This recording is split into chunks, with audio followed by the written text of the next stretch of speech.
Hey everybody, welcome to the program, WRSA Radio. I'm your host, G1. As always, I hope you're having a good week. It's been a good one for me. I got some positive news for once on the job front. I still have one more hurdle to jump through, but it's looking very good. Looking very much like I will be back in the ranks of the gainfully employed fairly soon. Fingers crossed, of course. Hoping, still hoping.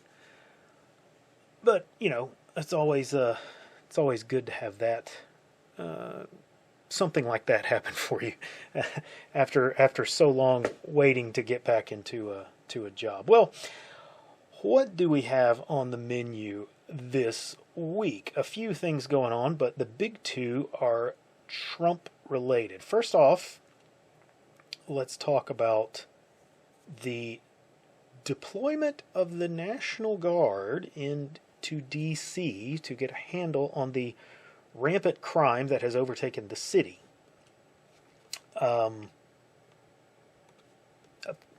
What do you guys think about this? There are a couple of questions here that we have to consider. The first being, why is this necessary? And the second one, which is a bit more concerning, is this legal, and is it a slide into totalitarian rule? And I'm of two minds about it being necessary. So let's look at that first question first. How about that? On the one hand, I don't think it's necessary. Okay, the real reason that there is rampant crime in D.C. is because the political leadership turns a blind eye to prosecuting young black male criminals. And that is the reality of it. Statistics prove that out. The vast majority of crime is caused by young black males, and the population of D.C. is a high concentration of young black males. And when you turn a blind eye to criminal behavior and release these guys over and over after catching them repeatedly committing crimes, you get rampant crime. It's just the way it works. It's not hard to noodle out. When you arrest people and you prosecute them and you put them in jail, crime goes down. It's an amazing correlation there. Okay, I don't know why that's so difficult for college-educated, supposedly college-educated politicians to figure out. And you ask any police officer in any part of America who's committing crimes, and they'll tell you it's a small number of people. Small portion of people are responsible for the majority of crime. Every police department has a handful of people local to them that they interact with on a pretty regular basis, and they put them in jail over and over again. Regardless of what part of the country you're in, this happens. Regardless of the racial makeup, this happens. I recently had a conversation with a local sheriff's deputy, and he relayed a current search that's been going on in my area for an individual who was recently let out of prison, and he had immediately started committing crimes again, and they were looking for him. And he's part of a group of people, family and associates, who are just constantly in trouble with the law. And they, he communicated that. He said these people, this group of people, they're just bad, and you can't fix them. They're just going to go to jail. They're just constantly in trouble. This is not unique to big city America. Like I said, I'm in a vastly majority white rural county. It's not just happening in the big cities. In the big cities, it's a larger group of people, and they tend to be of a specific demographic. But out in small town America, it's still happening. It's an economic bracket there, and the numbers are smaller, but it's there. It's just the way it is. So the answer to this is not necessarily bringing in the National Guard. It's bringing in more prosecutors and judges to handle the workload of cases, building some larger prisons and jails, and ending early release for those repeat offenders, that small group of people that just cannot function in modern society. And there are problems that come with those solutions, of course, but that's really for another discussion. And the other side of this is that the problem for DC right now is it's too big. The problem that they're facing is too big. They do not have the police force or the political will to deal with this problem, and it has grown too large even if they were to suddenly grow fond of police work that doesn't involve filling their jail with conservative political protesters. If they were to become interested again in arresting hardcore drug dealers and murderers and rapists, there's just too many of them to deal with, and they need immediate assistance. The National Guard comes in to provide a presence on the street and keep things from happening so that the police force can focus on apprehending real criminals. Now, this assumes that the city leadership is willing to do the work, which, again, in this case, they're not. But my understanding is that U.S. Marshals as well as ICE are also being deployed in pretty large numbers, which kind of puts the pressure on the local D.C. leadership to cooperate and assist in these activities. But it remains to be seen if this will happen, and we'll see a decrease in overall crime. I think in the short run, that will be the case, but we have to see if they can manage to arrest and prosecute enough people to have a long-term impact. Now let's look at the other question. Is this legal, and is it somehow a step towards tyranny? I think it most certainly is legal, as we recently saw in Los Angeles where the Guard was deployed, and that faced legal challenges, and they were upheld. I don't think there really is much of an argument there, even assuming posse comitatus applies. The Guard can be deployed to assist in times of emergency, and while they do not handle the arrests directly themselves, they can surely detain individuals for arrest, which is part of what they're doing here in D.C., at least to my understanding, in certain locations. I think the use here of the Guard is to just patrol the streets, kind of en masse, a presence, if you will, which keeps the low-impact criminal activity from taking place. The people aren't going to mug each other on the streets if there's Humvees riding around because they're afraid of what's going to happen. So doing that allows the police to go about more focused activity. Now, is this a slide into tyranny? Well, if you listen to the leftist, it's fascist and orange man bad, so everything is tyranny. But realistically, I don't see this as being some major step towards like martial law or anything like that. It's a small number of troops that we're talking about, and there will be a limit to how long they can stay deployed. So I just don't think this is anything to really worry about. And I don't really think anybody on our side of the political spectrum is really worried about it. Even if this was Biden doing it, which he did, by the way, in the wake of the inauguration, there were National Guard deployed all over D.C. to protect from the so-called insurrection. The left didn't lose their shit over that. They praised it and claimed it was necessary to, put down a coup or something. Some other nonsense. And we laughed at it at that time and said it was Nancy Pelosi protecting herself from culpability, and there needs to be some investigations in what went on there, but we didn't scream about it being like martial law or a step towards tyranny or anything like that. So I see all this as being kind of more of a case of it's not our president doing it, so it's bad, from the left. That's their perspective. Anything that this president does, they're going to take a dump on. Now, all of that being said, there is something else going on this week that may have some bearing here. Because Trump is also talking about, well, if this is successful, deploying troops to other cities with rampant crime. So if we end up with troops in a lot of major cities across the country, I think I will be a little bit concerned because of some other things that are going on. So let me tell you why. So the other big thing in the news this week is Friday, Donald Trump is going to meet with President Putin in Alaska at a U.S. Air Force base. Now, on paper, this meeting is about Ukraine, and I have no reason to doubt that will be discussed and be the primary focus of the meeting. But I suspect there's something else going on there.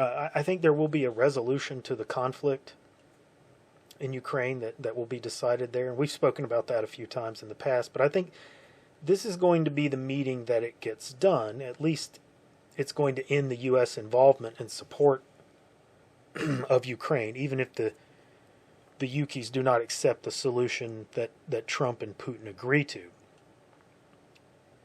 But is that all that's going to be discussed at this meeting? I don't think it is. I think there could be something else being talked about.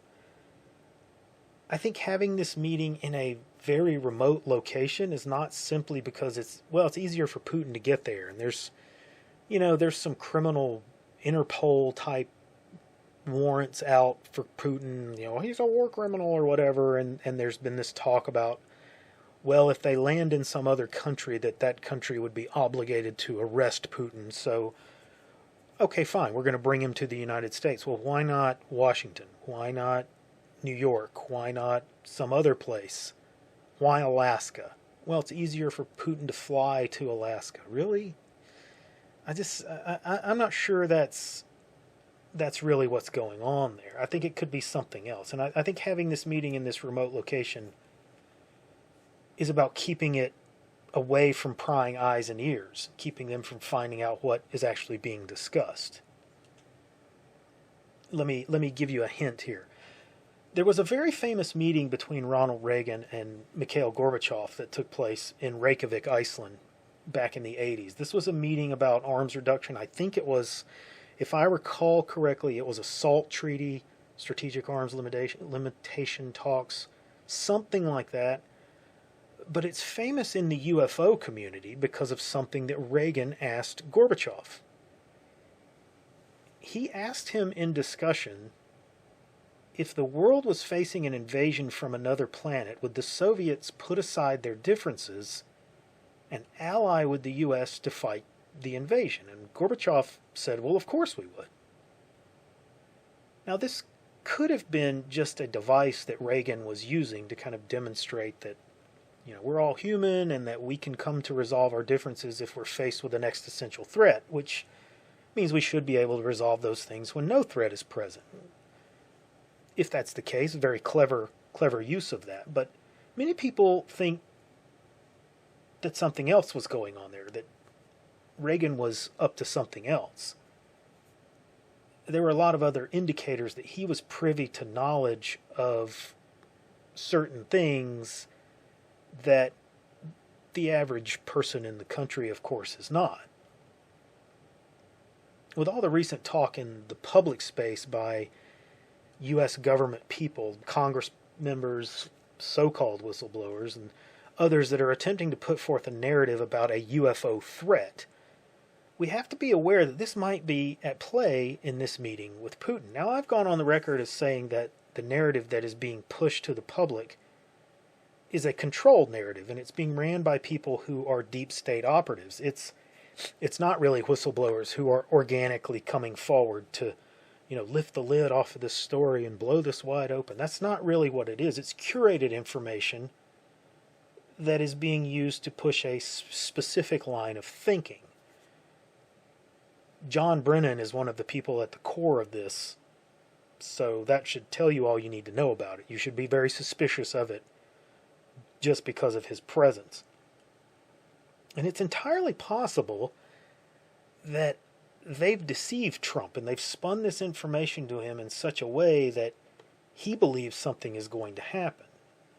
He may be trying to communicate this to Putin at this meeting, but it's also possible that he's very aware of this deception. I think that's probably more likely. He's not a babe in the woods on this topic, and he's aware of this deception if that's the case. And I think he could be telling Putin about this to let him know that something may happen in the U.S. that is going to be very chaotic, and that he needs to be aware of it and to not take the word of the press in the U.S. at face value. Maybe he's telling Putin, don't listen to anybody else, only listen to me if I call you directly to tell you the status of the government or, whatnot. We don't know. I don't know here. Like I said, I'm speculating pretty wildly here, but there's precedent for this kind of meeting, as I said, and we have some really strange events things that are going on that are seemingly kind of lining up to indicate that something in this vein might be in the works. There's a lot of talk in different circles that kind of coalesce into some kind of scenario along these lines. We have a recent appearance by Congresswoman Anna Paulina Luna on the Joe Rogan show, where she's detailing information that she's seen during these congressional investigations of UFOs, because I'm not going to use the term UAP as they're calling them these days. That's part of this narrative control that they're trying to use. It's UFOs, okay? Congress is currently undertaking these meetings and this investigation, and she's saying that she's seen some pretty wild stuff, and she kind of detailed that on this Joe Rogan program. All of that kind of puts a viewer or people in a specific frame of mind. And then we have this large celestial object that they are calling Atlas something or another, a number along with it. And this is this big asteroid kind of object that's hurtling towards our orbit and is projected to pass between Earth and Mars very near term, in the next few weeks, if I'm not mistaken, months at most. It's good, and it's close enough to be concerned about. Not necessarily that it's going to hit the Earth, but in certain scenarios you could see that being some kind of vehicle for something. A few years back there was another big object like this. They called it Umawa or something like that. My Polynesian fails me there. It's some Polynesian word, but at any rate, it was a large kind of cigar-shaped asteroid or rocky object, at least rocky on the surface. But many people speculated that it very well could be artificial because it had this very odd pathway into the solar system. And it might be, in fact, under some kind of control. There was, a lot of speculation about it, that it was maybe some kind of probe or something like that. So, but they're saying the same things about this Atlas object because it came from the same trajectory as this smaller Umwawa, whatever it is, object. So we're seeing the same kind of, call it alien activity or natural events. And are these going to be used by the deep state to create a false narrative? Maybe it's not alien. Maybe they will tell us that, oh no, this object is going to hit the Earth and it's going to cause all these environmental problems and catastrophic damage, and so we have to have this martial law. Whatever. We don't know. Something like that they can use as a pretext to enact some kind of tyranny. If something like that is in the works, it would explain this recent obsession with censorship online, as well as a lot of other moves that are taking place. So it's kind of goofy and out there and speculative as that sounds. These things may not be related. They may all be unrelated, but, because like I said, I'm speculating here. And I like to do that on occasion because it makes for good discussion, and I can't help but be explorative in the name of creating content. But I also can't help but be skeptical of everything that the governments of the world are doing these days. If it's possible and it leads to more control for these governments, then we have to assume that they're going to try to take that path. They're going to explore it themselves. They're going to attempt to take it unless we push back on it. We have no one else that we can trust these days. It's only us, and no one is going to save us. So we have to be skeptical of everything that they're doing and explore all possibilities of what they might try to push on us. So keep your eyes open and your powder dry. You still need to be training, and there is time for that. There's time to sign up for One Shepherd, Alpha, and Charlie semesters. So go over to the One Shepherd Leadership Institute page. Get yourself signed up for the best training a citizen can buy. And that is all I have time for this week. Like and subscribe. Come see us over on Gab, Nice Crew, and the Mothership at the Cold Fury blog. technical difficulties notwithstanding, and I will see you on the next episode.